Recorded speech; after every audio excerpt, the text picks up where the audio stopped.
This is the Spotify car thing. We did a video on it some time ago looking into it, and this is the DIY solution to the Android Auto, aka the crankshaft build that we did not too long ago. Today we're here to figure out if it's better to get a Spotify car thing or just make your own. Let's get into it.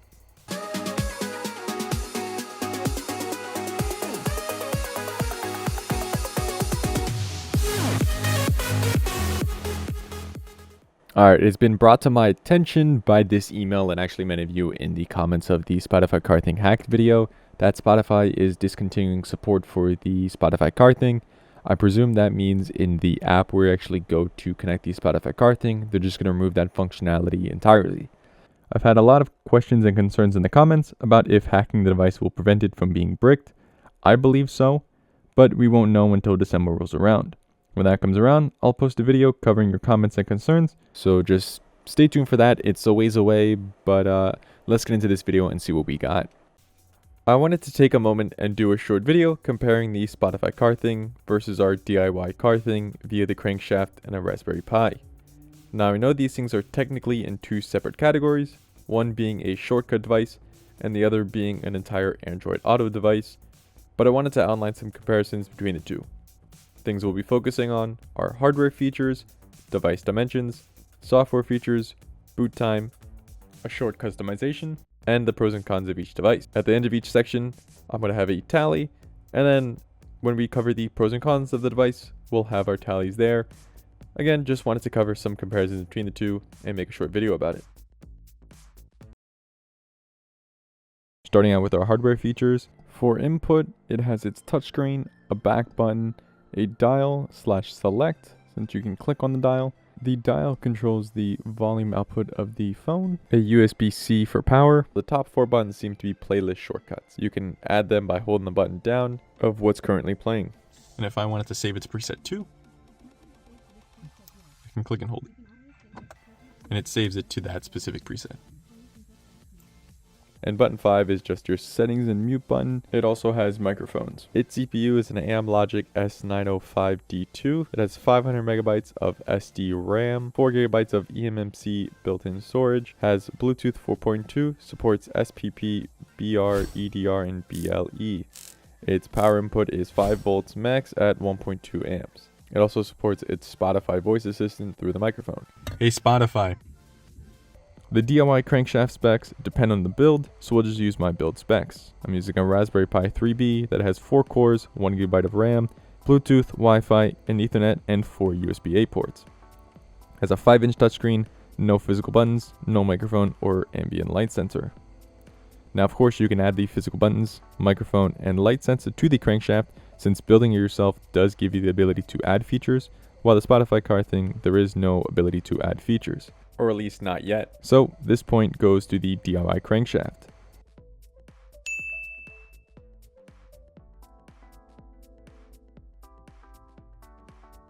Speaking of physical hardware, we have the dimensions of the two devices. The Spotify car thing, its dimensions are 124 by 64 by 20 millimeters, weighs around 90 grams. Its display is a 3.97 inch 480 by 800 resolution, which a thin light device is nice. If you compare that to our crankshaft build, this one again depends on your screen size and type of Raspberry Pi.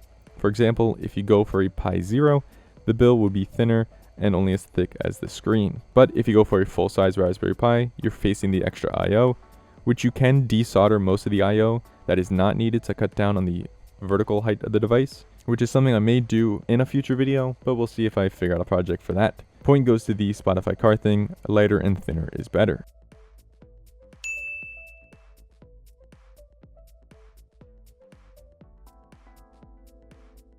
Next up, we have software features. The Crankshaft OS has 2 sets of features, Android Auto and a standalone OS that covers local music, while the Spotify car thing runs a macro Spotify app, but this needs Spotify Premium to work unless you change its OS. Here we have our Spotify car thing. We're going to plug this thing in and look at its features once it finishes booting up. So again, this thing has a microphone, connect your phone via Bluetooth this way. In its option, you can do brightness, on-screen tips, and air vent interference. Now, air vent interference will just make it so that your microphone doesn't get picked up by the air vent. You get tips about, here's all of our information. And then here's the third-party license. And then here's our power and reset. Of course, if we hit this back button again, it'll take us to our menu that we can actually use our Spotify information. Now if we take our crankshaft and plug that in,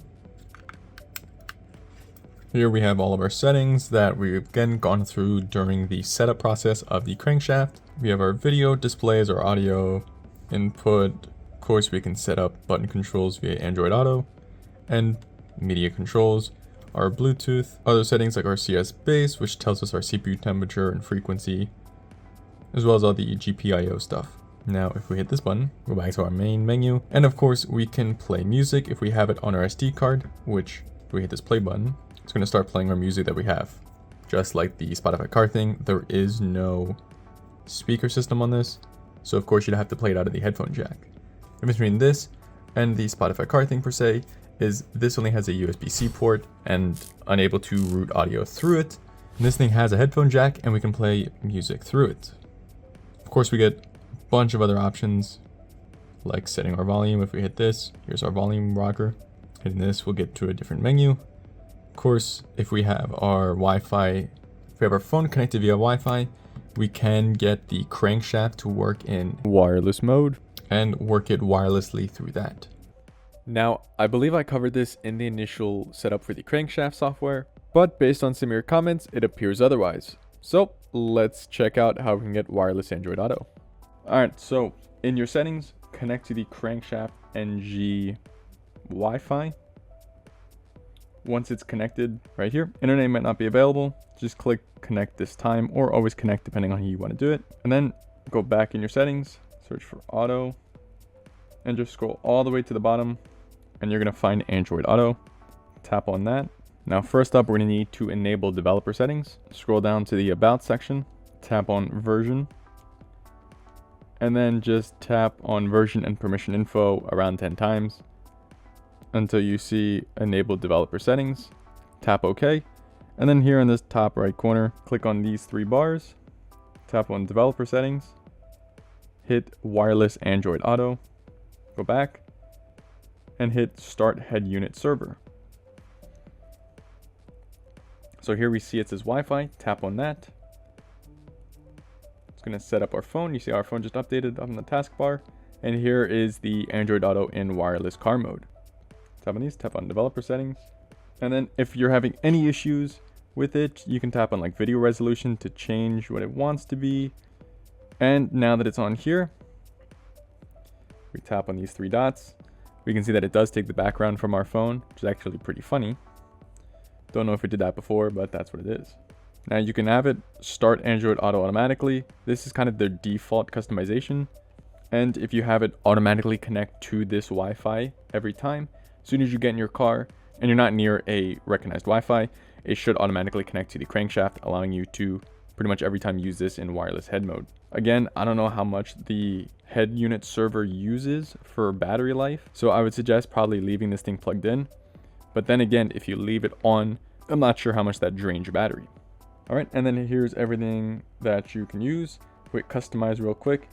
Brings us to this customize launcher. If Spotify is not showing up, perfectly simple. Tap these three dots, tap developer settings, scroll down, and tap on unknown sources.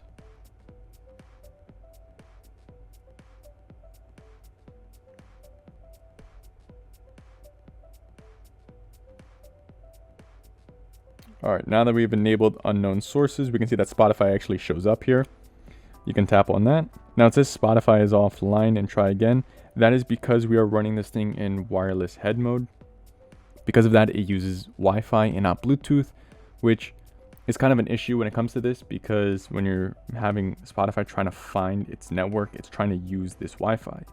If you reset up the Wi-Fi, it should kick on your mobile data and use your mobile data while it's connected to this Wi-Fi network. Now, some people in Reddit have said that it's not just a crankshaft issue, it's actually an Android Auto issue as a whole.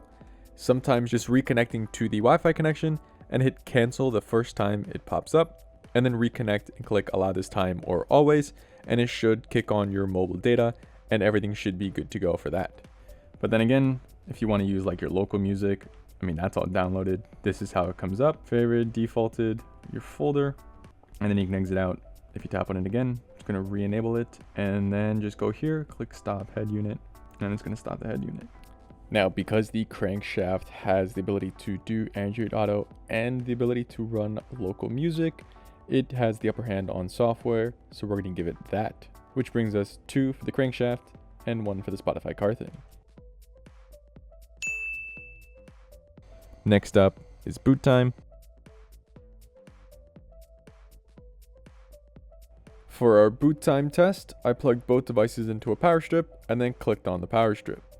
I ran each test a few times just to make sure that the time we got was actually accurate. So we'll just put one of those tests on screen here. And as soon as we see the time, that's what we get for the winners.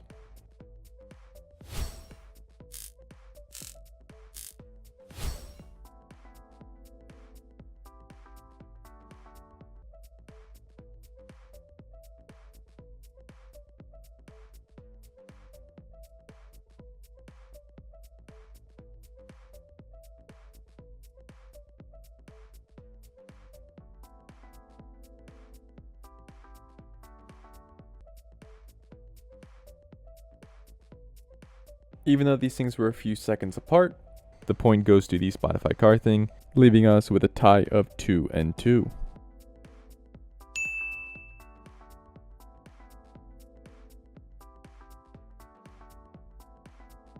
We have customization. Now this goes hand in hand with hardware and software features, so we'll keep it short. You can't really add anything like more storage or other OSs to the Spotify car thing easily, while the crankshaft runs off the Raspberry Pi, and that we can just use grub and partition off the local SD card to run different OSs. Final point to the crankshaft.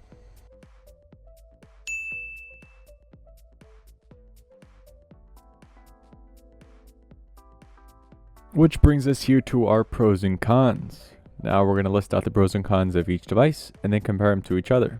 Starting out with our Spotify car thing. For pros, we have that it's lightweight, has fast boot time, has a microphone, good touchscreen, and physical buttons. Fortunately, that's where it falls short. For the cons, we have limited functionality, limited compatibility with certain devices, especially Android devices, no device streaming, only connects to your phone, you can't connect it to a speaker or anything else, and you need to have your phone connected to it in order to use it. Moving on to the crankshaft. It has a touchscreen, fully customizable, connects to other devices such as speakers, can use it wired or wirelessly, has its standalone OS, you have to use maps through Android Auto though, headphone jack, and alternative inputs. For cons, it is a bit heavy depending on the build you do, it needs a phone connected specifically for maps, it has some glitchy software, and audio breaks sometimes. And then just to finalize this comparison, the Spotify car thing is lightweight, connects via Bluetooth, has physical buttons, and uses USB-C, while the crankshaft has a bigger screen, has Android Auto, more I/O, and a flexible OS. And if we quickly just look at the score comparison, we can see that our CrankshaftNG is our clear winner. So all in all, we're going to go with the CrankshaftNG or the Crankshaft Pi. Since not only you can repurpose this for other things and not have it strictly needing your device plugged in or in need of a Spotify premium account to run it, but we can also add features to turn it into a Spotify car thing type device. There is a possibility of installing the Spotify car thing OS onto the crankshaft and running that through grub to see if we can do it. If I end up figuring out how exactly to do that, I'll come out with a tutorial. Thank you so much for watching. Let me know down in the comment section below what we should check out next, and any thoughts you have. Like if you like, dislike it, and I'll see you all in the next one.